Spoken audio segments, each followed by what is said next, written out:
Hello, people. Welcome to the United Way TV. These are 5 things we learned. Manchester United 1, Brentford 3. Look, I just want to go straight into the point of this, right? I don't want Amorim to be sacked, but I think if he loses against Sunderland, he has to go. I like the guy. I like his mentality. He might not have the players, but I want to tell you what you guys maybe you didn't notice. One of the things I saw in that game yesterday against Brentford that made me feel that Amorim, he doesn't really control the team. I will tell you guys now because it's very important. Guys, before we start, please, thanks for all of you who have subscribed. By the way, we had 3 subscribers yesterday in a video yesterday, and yeah, we are a generic channel. We don't make all these fancy, we don't advertise and all those things. I don't listen to all those people who write us here to boost the channel. So guys, if you're lucky to click this channel, this community, make sure you share, subscribe. It's free. So drop your comments below. Should Amorim be given a last game or should he be sacked now? But let me tell you what I think, why I think Amorim has lost maybe confidence in the team. Look, did you see the penalty for Bruno? Bruno has lost the penalty, which has cost Amorim. And Bruno Amorim has been playing Bruno as a 6, claiming to be very stubborn, which this is a 6. Forget about the midfield 6. Bruno is not energetic. Bruno is a creator. You need to play on player's strength. If we fans are seeing that, why should the manager cannot see it? Someone should tell me this. And okay, he's played him in the 6. We're talking about the penalty. Normally, when a player loses penalty, he loses confidence. But I will tell you something. If we have a penalty against Sunderland, Bruno will take it and he might score. But if he loses again, who do you blame? Who controls the team? This has clearly made everybody who were for Amorim and those who, by the way, are not who are against Amorim have understood that Bruno seems to be the manager of Manchester United. There was a change where we wanted to do in our previous game against Chelsea when Bruno came and spoke with Amorim and they stopped doing the. You cannot rule a team like this. Amorim does not have total control on Manchester United. I think Bruno Fernandes is dictating things there, and that is where you see a manager. You can feel that a manager doesn't have total control, and when players do see that, they start losing trust in the manager. It's kind of like corruption. Sorry guys, but this is what I observed. Tell me if I'm wrong, but I think Amorim does not have total control of Manchester United today. So what happened here? The second thing I want to tell you tactically, which is in that game, is that we have been speaking this since the whole day. The problem of Manchester United is not necessarily the defense. It is the defense, it is the attack, it is the goalkeeper, but it is bloody midfield. We have been singing this since we lost Carrick. Manchester United would have gone to the market and invested even 150 to get 2 proper midfielders. We have like 3 10s, good 10s, like maybe even 4 if you want to put 4 10s, but we don't have holding CDM. This is what we've been crying since in Carrick's and since in Moyes' days, that we need a holding midfielder. If we don't have what they call CDM, central defense midfielder, we cannot dictate games. Why? We are not even talking about the games which we lose on 3-0. We are talking the games in which we cannot score goals. Because when you have a team like Arsenal, if Arsenal was in that game on his bad day, it would have been a draw. Because they will always get a goal. But how do you hold on to this goal when you don't have a midfield? Just look at how they're scoring goals in Manchester United. Counter-attack. Having Harry Maguire as the last defender. This team is playing as if they are not coached, guys. I don't know if you guys have noticed this. But the way the goals they are scoring, it's like we have not coached. It's like we don't know what we are doing. The most important thing building up a football club is to get that gel, to make them play as a team. That's why they call it team. It's not as the team should not be about the elite. A good team is a team where it is very hard to find a man of the match, where all the players give their all. But one of the secrets I'll tell you guys in professional football is when other players sees manager trying to favor other players or a certain player, that's when the problem of the manager starts in the team. That's why you see with Van Gaal, he had a very slow way of play. People didn't like him, but he hardly had a part of Blind, which you say, okay, he led Blind to play, but he hardly showed his favorites like you should play even when you're not doing well. Because how do you manage a team of players who are well paid? These are big men. These are men who are socially up there, financially really stable, and you want to control them when you are showing clearly that you do have favorites in the club. So I think Amorim, I don't see Amorim. Let me just make it clear. If he doesn't win at Sunderland, he should be sacked.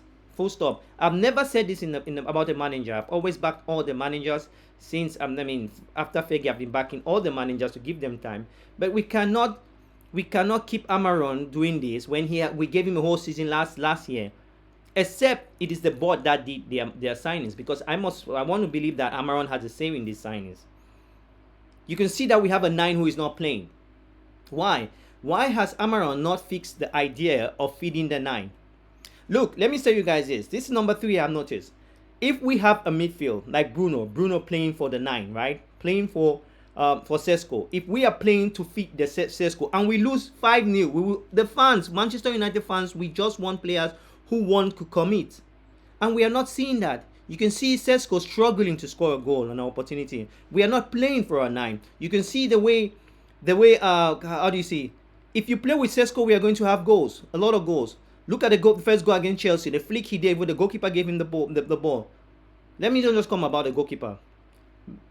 And Sesko yesterday struggled. I mean, found his goal. How do you expect as a football club, which is a team, people like Delo, which I don't know what Delo is doing. Delo is, I mean, it's making me reminding me of my Cameroon national team back in Africa when we're playing cups. I mean, playing on minutes and seconds. I mean, playing on throws, hoping to win on throws.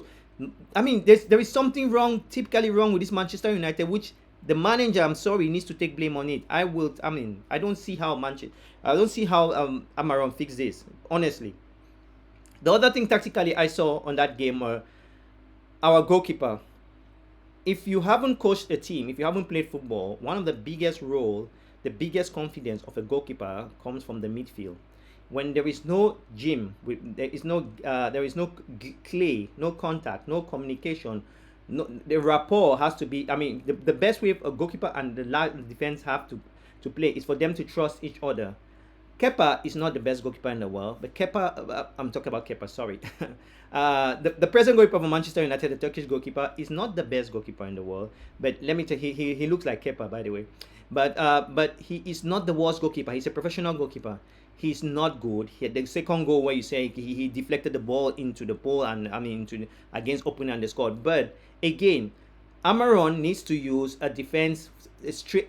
That means the same players on defense on 2-3 games so they can game and build up a rapport. All this thing switching, putting Harry Maguire 5 as his last defender and bringing the elite who is faster at the left and bring. I mean, Amorim has sacked himself. I think if they could tell Amorim that they will give him a compensation, he will resign. The only reason Amorim sits in the Premier League is to get his money and go. I think he understands that there's nothing he can do, especially if he didn't take part in the transfer. Then another thing is I saw the fifth thing I saw there is the utilization of Kobe Bueno. This is a mistake which I think one of the things that Amorim has to take it on the chin. He brought Bruno in, the captain, to play as a midfield. Kobe Bueno, he is not Maradona. Kobe Bueno is not Lamina. But Kobe Bueno is a home-based player, which is a talented player that had to be given that confidence of playing. Going into conflict with a player that is from the football school is something that I'm telling you, Manchester United will always continue after my death.